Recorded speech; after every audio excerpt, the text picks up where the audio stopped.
Hello, I just want to talk about this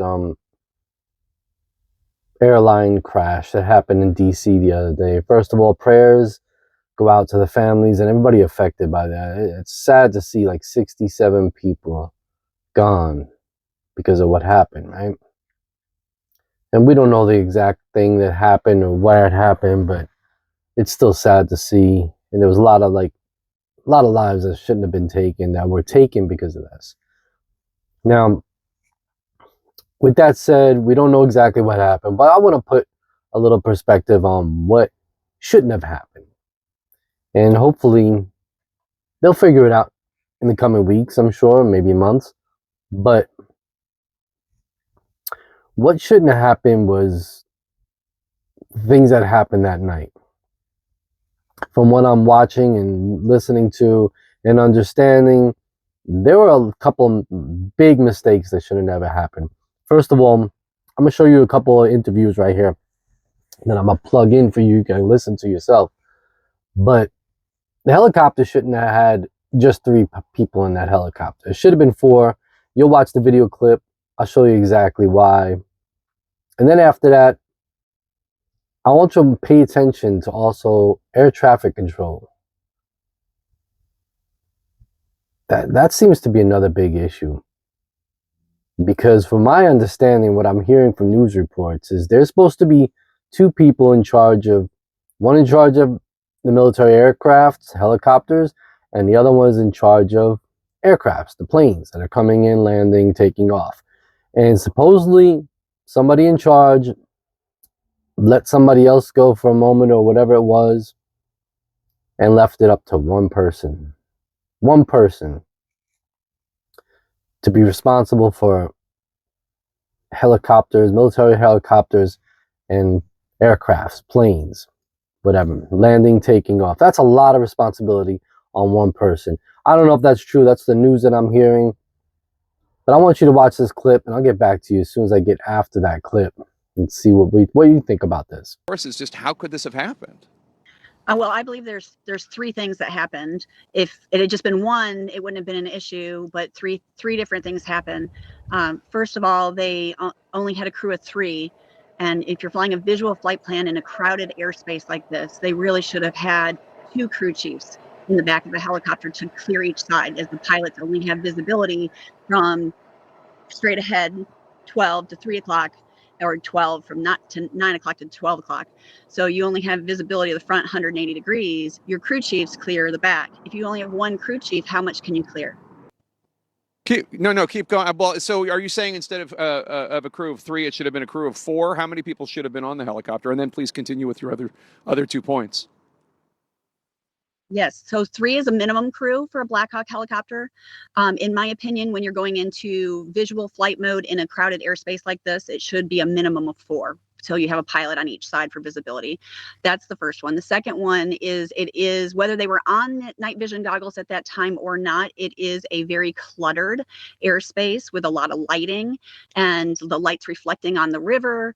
And so with that, it's easy to kind of get a little disoriented as far as the height. They were supposed to be at 200 feet, which is the helicopter routing in that area, and it wouldn't have been a conflict. But they were not at 200 feet. Obviously, reportedly, the incident happened at around 350 to 400 feet as the airliner was descending. So that they were at the wrong height. So that's a pilot error. The first would be a policy error or choice. And then the third is air traffic control said, do you have the CRJ in sight? Well, there were two aircraft in their field of view, and actually only one was really obvious to them. And that was if you watch the video, the aircraft taking off in the foreground is probably the one they were facing, the pilots were facing, and said, yeah, I got it. The air traffic control should have said, do you have the aircraft at 5 o'clock? So they were looking at the rear. If they had done that, the Black Hawk is maneuverable. The Black Hawk could have moved out of the way quickly. They can move on a dime and make that happen. And it wouldn't have happened. Cedric. Okay, so you've seen what they just said. The 3 things that the lady said. She seems like she knows exactly what's going on. She's been doing that for years, and she was there. she knows exactly how things should have went. So the first instance, like I said before, there should have been four people in that helicopter, right? There should have been one on each side looking out for each side to make sure that the airplane, the jets, or whatever coming in are visible on both sides. It's nighttime, it's dark, there's lights everywhere, right? You can't have just 3 people. There might be a blind spot. You know, when you're driving a car, there's a blind spot, right? When you're driving a car, as many mirrors you have, there's always a blind spot, right? Well, this is even worse. When it's nighttime, it's dark, there's so many different lights happening, and air traffic control is not telling you exactly what's going on around you. You know, they're talking about something they didn't let you know that there was. Do you see that aircraft 5 o'clock behind you? There was two planes at that time when the control tower was talking to the helicopter. There was 2 planes coming out at the same time. There was one taking off, and then there was one that was landing. Now, the helicopters looks like they were facing the landing one, so they understood the landing one. So when the control tower says, do you see the CRJ, and do you have visual of the CRJ? Yes, we do see it because it's taking off. I see it. But they should have also said, do you see 2 CRJs? Do you see 2 of them? There's one taking off, one 5 o'clock behind you. Do you see the other one? They never said about the other one. They just said one. Do you see it? Helicopter pilot sees it taking off. That's it. They don't even know the other one there.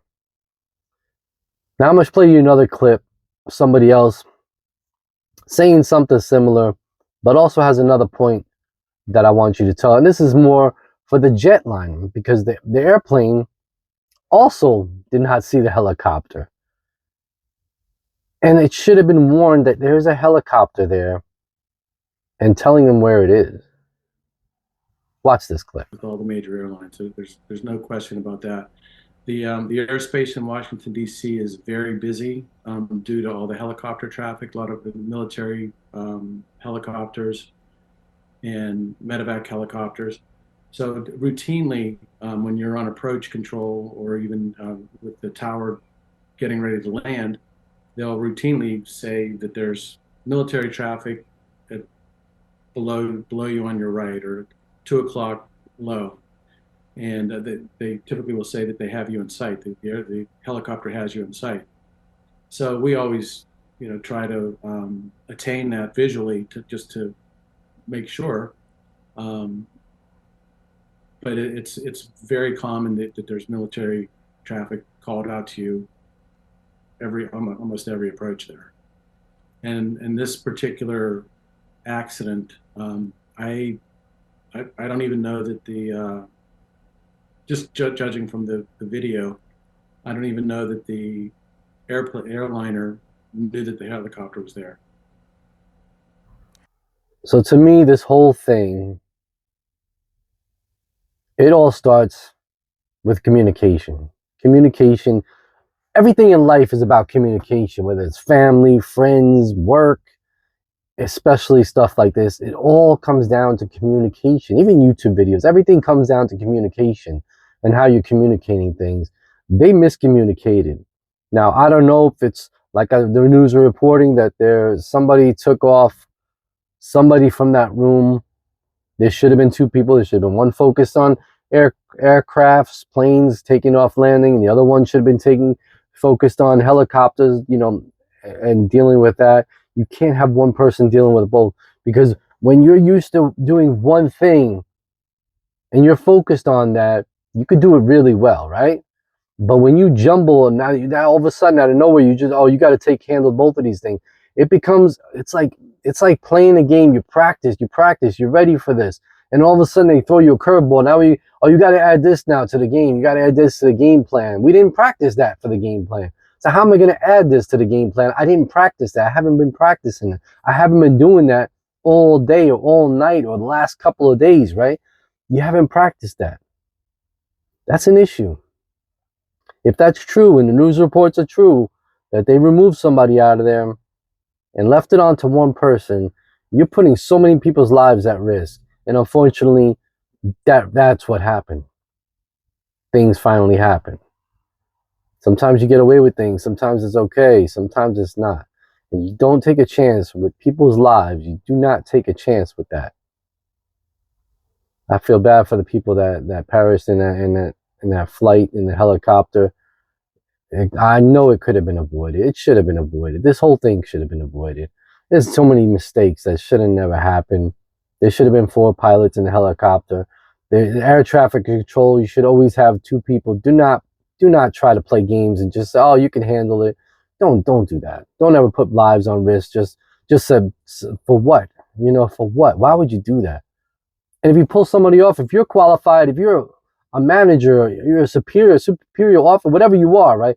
If you pull somebody, then you sit down there and help out. If you're pulling somebody off, you sit at that desk. You take control. If you're not qualified, maybe you shouldn't be doing that job. But it really pisses me off, man. I'm so sad. Man, it's just not cool. Anyway, I love y'all. Peace.